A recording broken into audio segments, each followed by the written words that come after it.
Here's how to check if your PC has been compromised and remove any threats using two built-in Windows tools.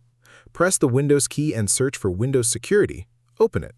Click the three lines in the top left and select Virus and Threat Protection. Click Scan Options. For a thorough check, select Full Scan. This scans every file on your system. If you suspect something more persistent, select Microsoft Defender Offline Scan, which runs outside of Windows where malware cannot hide. Click Scan Now and wait for it to complete. If anything is found, Windows Defender removes it automatically.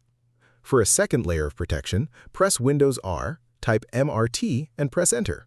Confirm the admin prompt. The Microsoft Malicious Software Removal Tool will open. Click Next, then select Full Scan.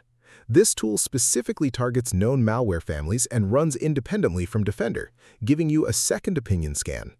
Click Next and wait for it to complete. Running both tools together gives you a comprehensive check. If both come back clean, your PC is most likely not compromised. If either finds something, follow the removal prompts and restart your PC. If this helped you out, hit that subscribe button for more straight-to-the-point tutorials on Step by Click.